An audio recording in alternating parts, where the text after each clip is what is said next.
guess the first thing to help ease people's minds is U.S. flag code. So just read this one of those sections so you understand what we're doing is in accordance with the United States Flag Code. Title 4, Section 8K says, the flag, when it is in such a condition that it is no longer a fitting emblem to display, should be destroyed in a dignified way, preferably by burning.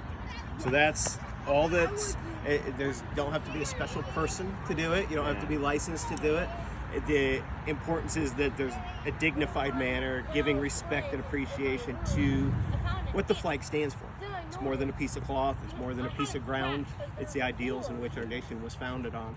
And so I personally prefer a tradition that we had in the military. It's more of a legend. I never actually did this to witness it myself, but the legend is on the old military forts that the truck, the ball on top of a flagpole, had 3 items inside of it.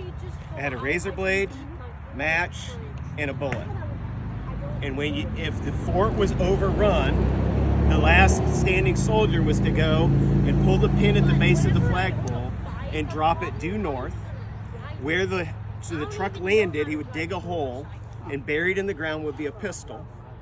He would pull the flag off of the pole, take the razor blade, and separate the stars from the stripes, and then it was no longer the emblem of the United States flag, and he would burn it, and then he would use that pistol in the round for his last stand.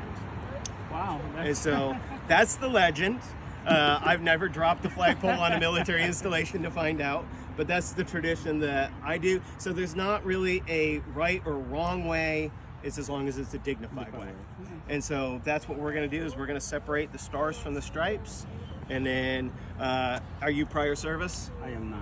No. Okay. So it would be fitting that when you place it in the fire that perhaps you just kind of step back and just give, you don't have to give a salute, but just kind of give a moment of just some respect for the process and what this symbol is. What would consider a flag shouldn't be floating? Not serviceable. So, yeah, it's got a lot of tears in this one, extreme fading of the colors. You know, I get a lot of wind at my house, and so the ends, especially of my flag, start getting frayed. Yeah. And so we, in respect for what it's standing for, we do want our flags to be in good condition and show pride in our country, and for respect for those men and women that died for our freedoms so that we can have the liberties we have today and that are still willing to die. And so anything that would, there isn't necessarily that I've seen a requirement that if the flag touches the ground that it needs to be burnt. However, there is the, again, kind of a legend that it's degraded, and therefore if the flag has even touched the ground, it should be destroyed. I haven't found any codes or requirements for that.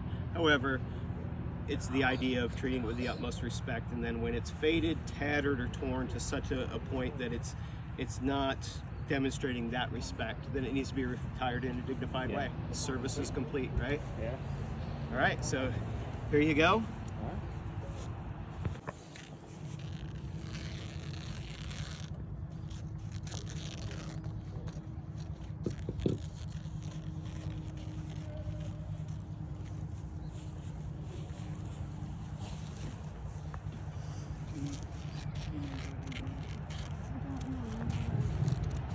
It feels so weird doing this stuff. It does. It feels so wrong. All right. So then, again, it's not a requirement, but yeah, I fold that up into smaller sections. It's just kind of how I do it. I'll fold this one over. I place that inside of it, and then just kind of fold it. It's not in a certain number of folds or anything. It's just trying to keep any part of it from falling down the ground.